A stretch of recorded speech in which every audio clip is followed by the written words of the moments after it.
Strav, how you doing, mate? All good, thanks. Next to you? Yeah, been well. Swag check. Swag check, yeah? Tell them about your swag, because I can see that you look kind of blue like me today. A little bit blue. This is purely coincidental. Yeah. This suit is from a place called Scopos in West Yorkshire. And I love the suits there. My dad later on had a suit business and he'd buy from there and sell in London, in Walnut Tree, in Lambeth Walk. Yeah. So I've kept up that tradition since my dad's passing to buy suits from there because of that association. So here's my pinstripe. That's lovely. Lovely. Well, what can I say? Another man-made tracksuit from Mula Cake. It's our training tracksuit. Navy blue with the roll blue. Very, very comfortable. And that's all I got to say about it. All right? Don't get left cakeless. Well, how's your week been? It's been interesting. I've had an interesting day. I've had an interesting week as well. Yeah. But yeah, it takes me into our conversation about mindset and about what people's been struggling with throughout the few weeks that I've been coaching a few different people. Oh, interesting. Yeah, I've started to realise that a lot of people have different mindsets, which is quite obvious. Mm-hmm. But depending on what kind of mindset you have, or depending on whether a bottle is half full or half empty, isn't it? Absolutely. Yeah. So I didn't realise that so many people see things in so many different ways, because obviously I see things in a certain way, which has made me realise it's because of my background. It's because of my experiences. Do you know what I mean? So, mindset. What about mindset? I can see what you mean as well. I mean, first of all, in terms of our viewers, I'm sure there are people who will be on two sides of the fence in terms of being positive or trying to be positive, because being in a lockdown for this long is quite testing for anyone. But being on the other end, I'm very mindful that a lot of people are, finding this really difficult. Social personalities who are stuck indoors within the four walls, not being able to go anywhere, one exercise a day. It's quite a lot for people who are used to freedom. So I completely get that. It's. And I didn't look at it like that. I used to be very, I won't say selfish, but they would say self-centered, to where you're not really, I was not even caring. I don't really take a look into how other people are coping or what they're doing in their life. I have a really strong focus in what I'm doing in my own life. I'm not really a follower. I've never really been a sheep or follower in that sense. But I've now found out that it is good to know what someone else is going through, or how they're coping with something, or how their background has made them stronger, be able to deal with a situation. Because, that's why I always say, my skin's thick. Like, my skin's thick. But the reason why my skin's so thick is because I've gone through so much trials and tribulations and traumas from a younger age. So the things that people are finding scary now, I mean, they're not really scary to me, you know what I mean? When I'm used to so many crazy things happening to me. Yeah. No, I totally get it, Dex. And I was thinking about this. I was like, in the most, in a way which is quite honest about how I feel right now. Yeah. I'm doing okay, touch wood, from a mental state perspective. And I was thinking why, and I see some of my friends going through a difficult time. And I almost think it's because, like you say, we've been through a lot of trials and tribulations. Yeah.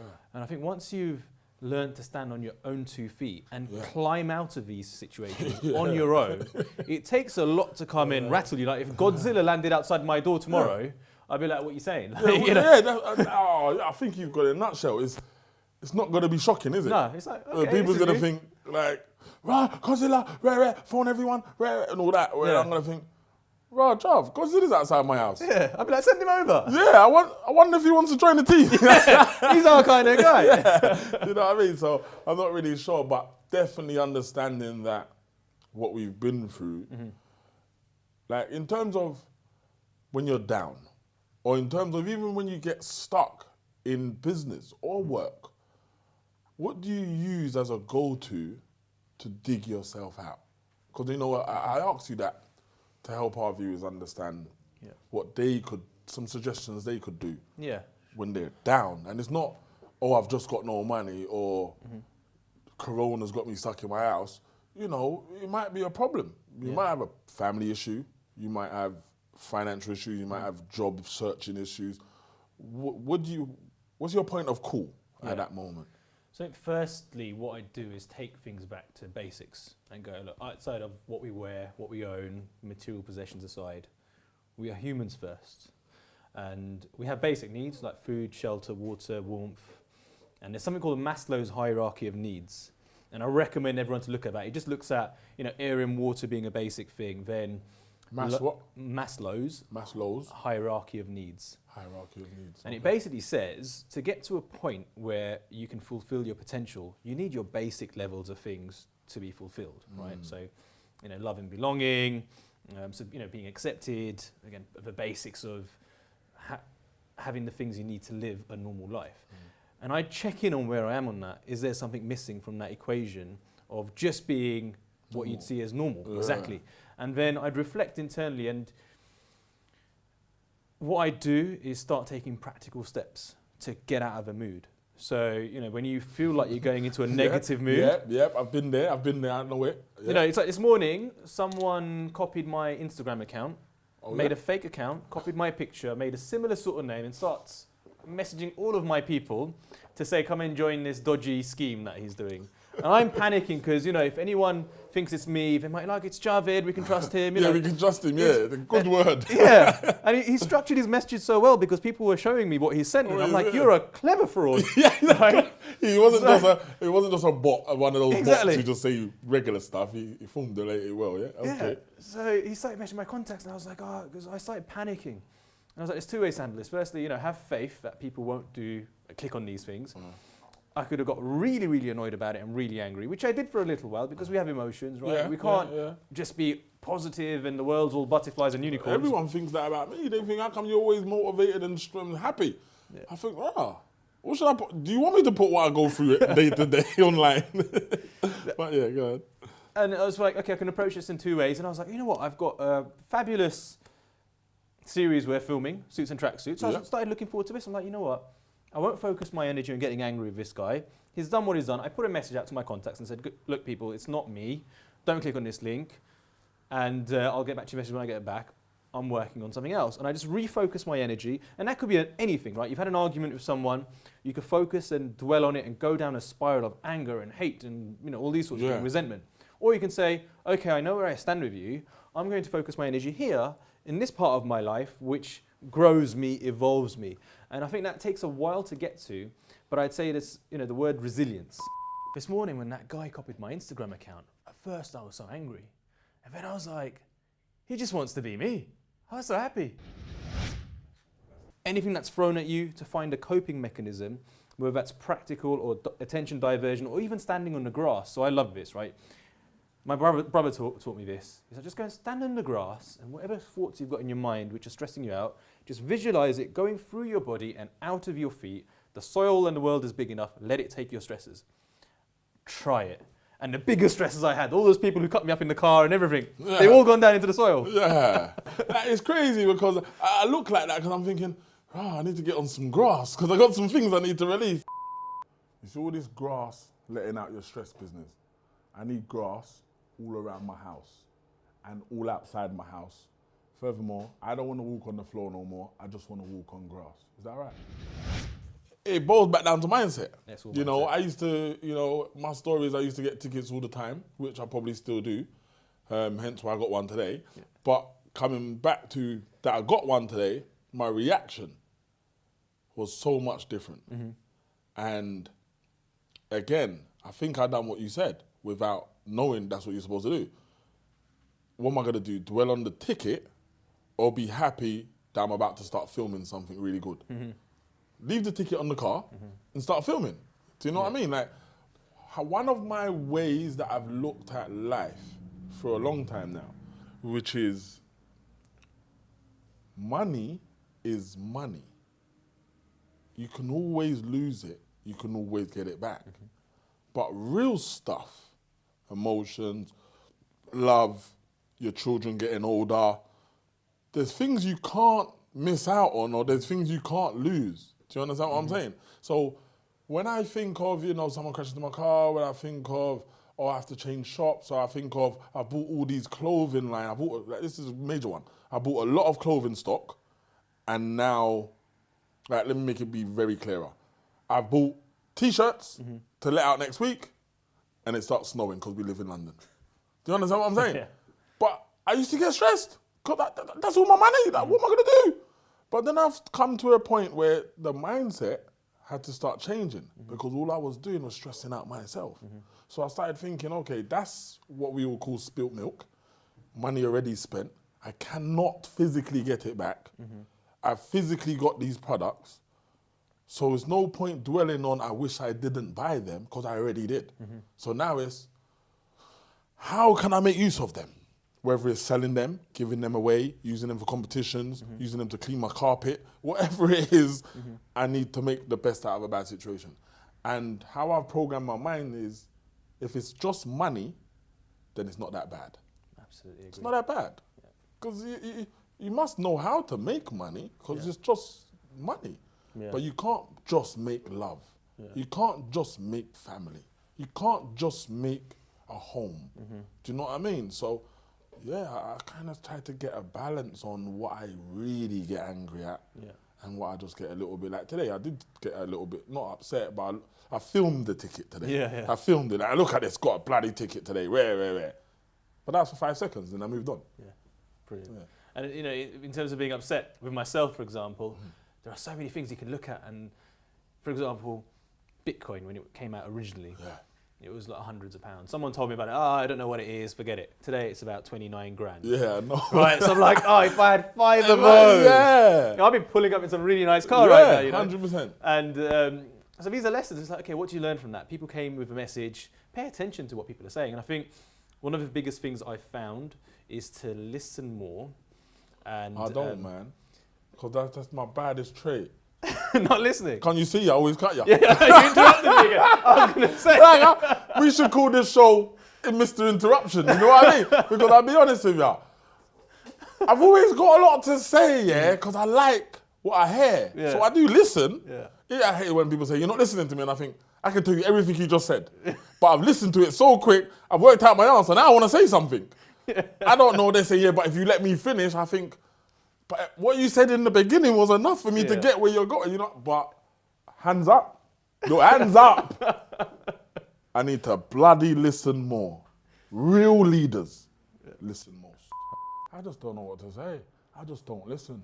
Got 2 ears, I got 1 mouth, but I talk so much more than I listen. We're all students of life, and I think the other thing I'll say is we're never fully formed, right? And I remember an elderly gentleman came into my retail job at Dixon's when I was a student, working on Oxford Street, hundreds of people. And this elderly gentleman came in, he's like, look, I don't understand how modems work for broadband. Can you take some time? You know, modems, you plug it in and all that. You know, when you said that, I was thinking, oh, modems. What's one of those? In that history. It's now in history books. Back in the day. So he came in, he's like, would you mind just explaining it to me? Now imagine, Oxford Street is a busy store. It's our store was the busiest store in the UK. So you have to kind of work out who's going to buy something, quickly. You've got to make a decision because it's commission, right? You've got to move on. So you've got to work it out, get the sale, and then you've only got a fixed number of hours in a day. So this guy, I was like, you know what? I don't mind. I'm going to take time for you. And I was explaining how the modem works, what one you should go for. because that's coming out of your time, isn't That's it? coming out of my time, exactly. Whereas you could have someone spending £1,000 on a laptop. You get good commission on that, or a peripheral. Maybe to explain to you, and then you can say, oh, is that what it is? Thank you. Exactly. But I was like, no, respect, serve a customer, do it properly. And I just spent some time with him explaining. He was so grateful. So he said to me, what do you do outside of this? I said, I'm a student. And he goes, but aren't we all students? Students of life. And I was like, just take a moment, just remember that, right? I was like, isn't that such a deep thing? Because we're never fully made. Like, we're making this podcast and we're here sharing our lessons. But I'd say, look, we've got viewers. We've probably got so much to learn from so many people. So when we're here in this capacity, it's not, hey, we're going to teach you how to do it. We're all learning. I don't even like when people portray me as the teacher or the boss, because it's like, I learn from anyone, any age, any size, any male or female. It's just, if you've got information for me, I can absorb it. But because I am at a place where, I run companies or I have staff or, I don't know, I'm a risk taker, people always tend to come to me for the answer, as in I've got the answer because I'm the teacher, when I actually want to say to them, which I used to say, I'm not special. You can know what I know. I didn't learn none of this. I'm just using common sense, which we know is not common. I'm just using my past experience, you know. But you can work it out too. So yeah, I understand it, but I'm not the super smartest. I'm just life experience. Absolutely. And I think with this, it's great because, you know, maybe we might be slightly older than some of our viewers. And if we've gone down that path already, I guess the intention is to look back and say, well, look, we've gone down this path. Here's the things you might want to avoid, and here's the things you might want to focus on, with the intention that people live better lives. I think when we're talking about resilience as well, I think that's a lifelong learning, especially as we get older, especially with social media.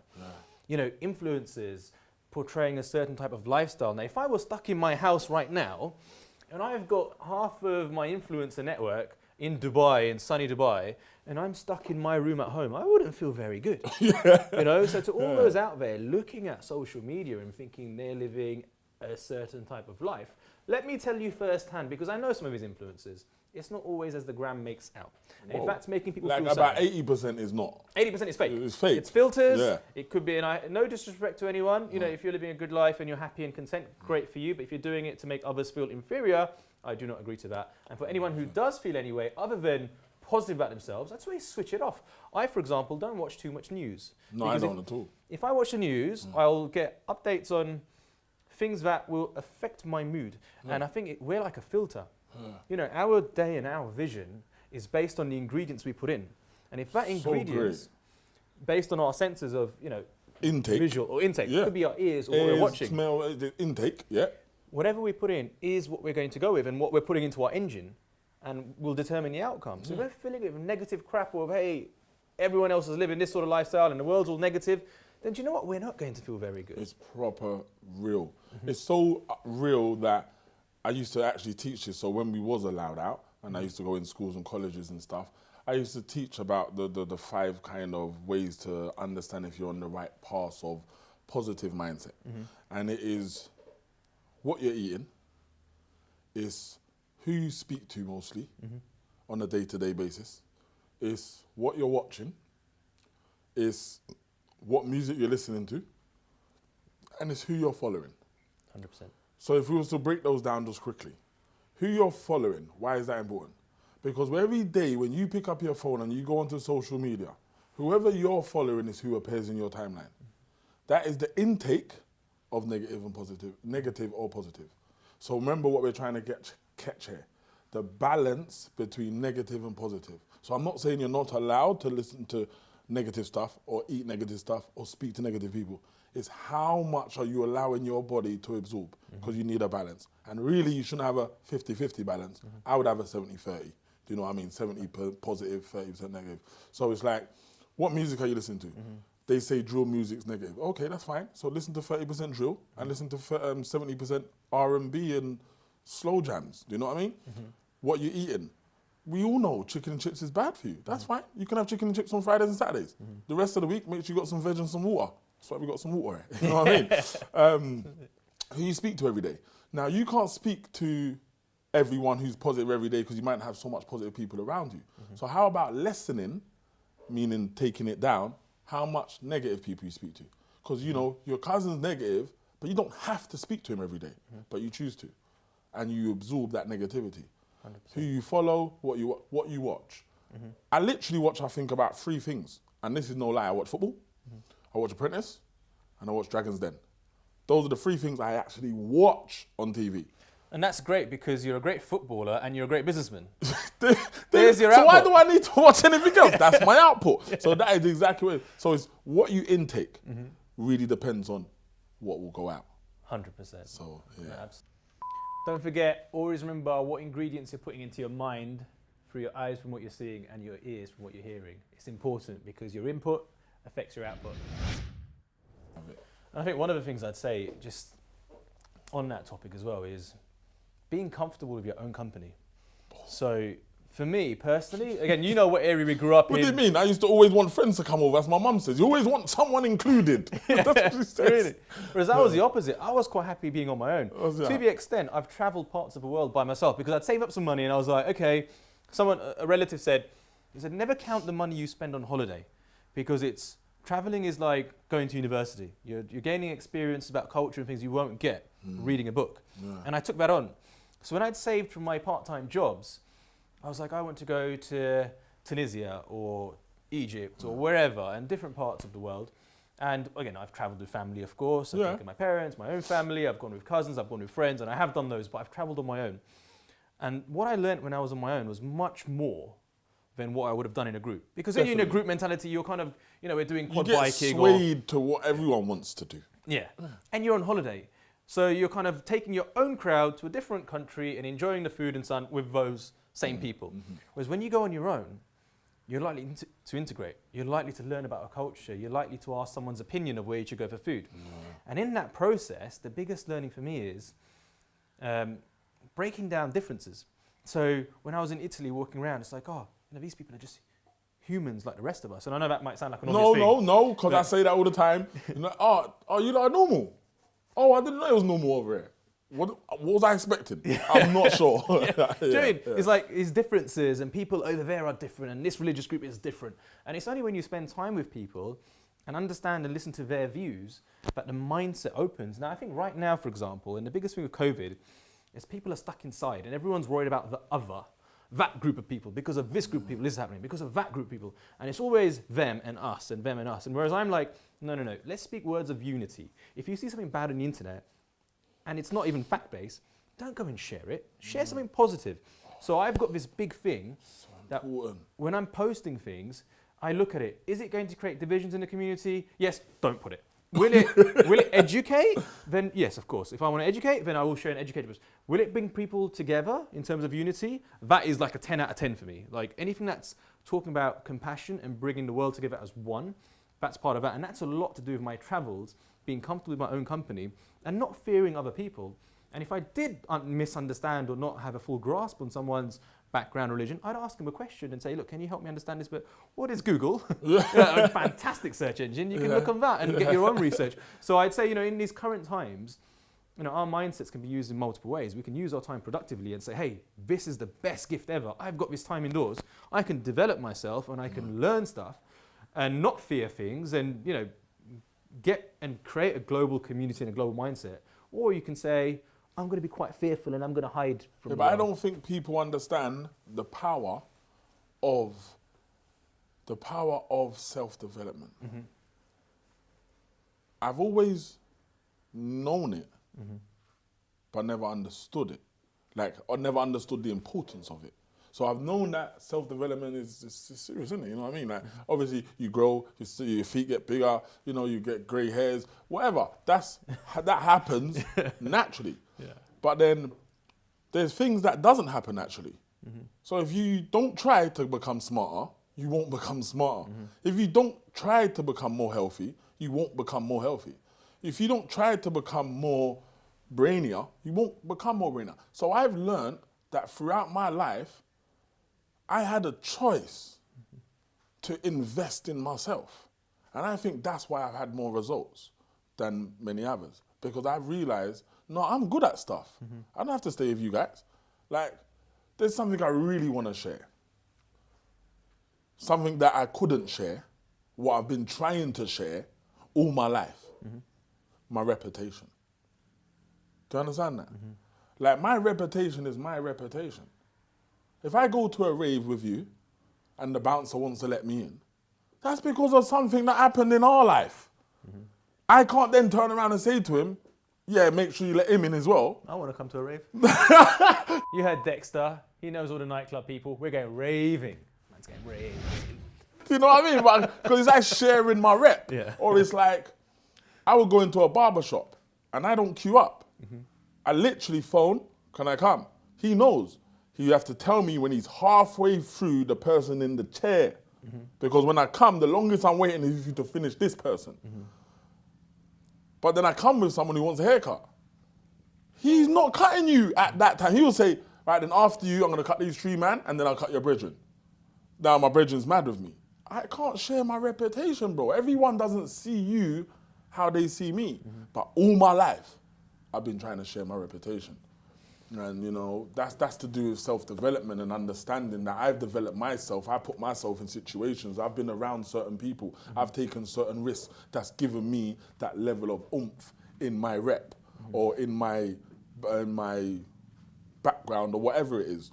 And now I've come to realize that I've surpassed being able to share it. It's just simple. That's maybe why I've had to find someone like yourself to share a podcast with, because I want someone who has accolades, is from the ghetto, has tried, is from that BAME community who everyone looks down on, but we have come success. Do you understand what I'm saying? 100%. It's important for me to mirror what I believe is success. Yeah. You heard Dexter. It wasn't easy. We're from the ghetto. Man's from the ghetto. And I think that's such a big point because, and there's something that I'm pulling out of there. So you mentioned you're taking your friend to the barbershop, right? Yeah.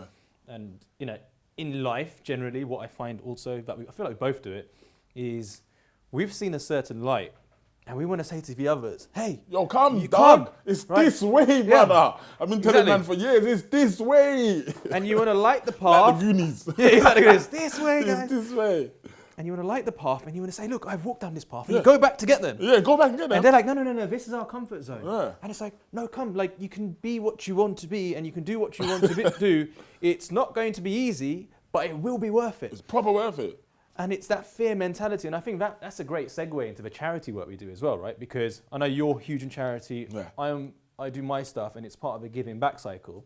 But I do feel like based on where we've come from, our life experiences, and like I say, it's not been easy, but we do have a give back part of our life, which is to show others a part of life and a journey and a good path you can take, and also give back to those who are in need. Who are in need. And because we was those children in need. Exactly. And I'd love to paint the picture here and say, hey, I had this amazing 100%. lifestyle. But no, you know what? It was a struggle. My dad used to work in Clapham Junction. There was a wholesaler, a friend of his, and he'd work from 7 in the May. I think it was called Maggie May. I don't know if it's still there. 7 or 8 in the morning he'd go. By the time he'd come back, I'll see him for half an hour, then I'd go to sleep. And he used to have to work 7 days a week. My mum was a childminder, okay, and she'd look after the kids of the teachers and various other things. So both my parents have always worked given into this system. So as individuals, living in London isn't cheap. No. I've got relatives in Yorkshire, and the lifestyle is different, the expenses are different. If you want to live, survive, and thrive in London, thrive as well. That's the difference. You have got to put the work in. I remember my dad saying to me, "Look, listen, son. Look, you have got brothers. I will do everything I can for you.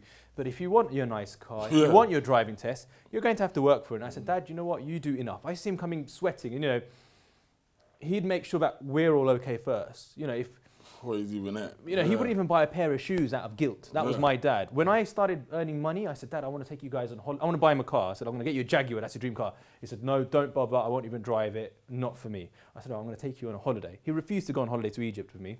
He's like, "I don't want you spending a penny on me." I booked it, everything. I took him there. We stayed in the Hilton. 5-star. We really enjoyed ourselves. And to see my dad chilling after all those years was amazing.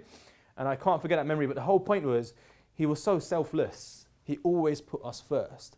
And it was the least I can do to put work in and say, you know what, I want you to be proud of me, so I'm going to work and put the time in. Yeah, greatness. And, and I look back at that as a... And it's the effort and time that he put into you as well. It's just great. Like we're not gonna go into my parents, you know what I mean? But I'll tell you one little quick thing about my dad is he made me understand the importance of fatherhood. And he's shown me on a few occasions what it means to be a father. Like be there regardless of what he's doing, regardless of what he's going through. I remember one quick memory where my mother took my little brother, well, I've only got one brother, but took my little brother to Jamaica to live. And my dad was unfortunately in prison at the time. And to get to the bottom of the line of the story, my dad was in prison, proper upset that, his son's out of the country, can't see him, etc., etc. God willing, my dad bust the case the second day, so he came out on the Tuesday. On the Wednesday, we was on a plane to Jamaica, not knowing where we're going, to find where my mum is, to get my son, to get my brother. Do you understand? And it showed me the commitment of being a father.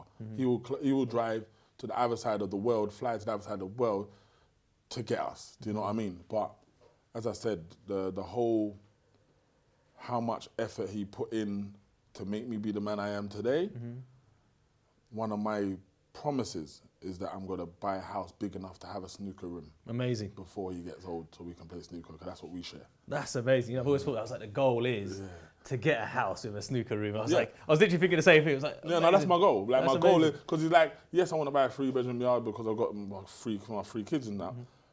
But if I can't buy a 3-bedroom with this room or conservatory with a snooker room, I ain't buying the house. And I just want to shout out my dad, my brother, my first role model. He put a lot of ingredients into this, and I promise you, we will get the house with a snooker table. Book recommendation. Oh, book recommendation. Well, I hope you are actually going and getting these books, whether they're on audio books or whether you're reading them. But these books that we're recommending are very, very meaningful books that can lead you to success. Now, this week's book recommendation, is not actually a book recommendation. It's actually a, what would you call it with episodes? Shows. It's a show. It's a show? It's a show. Oh, okay. Yeah, but it's very important. For those of you that want to start your own clothing line, this is one of my hidden gems that I've never told on camera before. So for those of you that want to start your own clothing line, I recommend you find a program called How to Make It in America, featuring Kid Cudi. Yeah? So one of the actors in it is Kid Cudi, so that's what you can type in, and it's How to Make It in America. It's about 2 guys who start their own clothing line, try to get to the top, and what they go through. So that's my book recommendation for this week, How to Make It in America. Amazing. And they say once you've made it in America, you can make it anywhere. Once you make it in the Big Apple, you can make it anywhere in the fruit bowl. Even Brixton?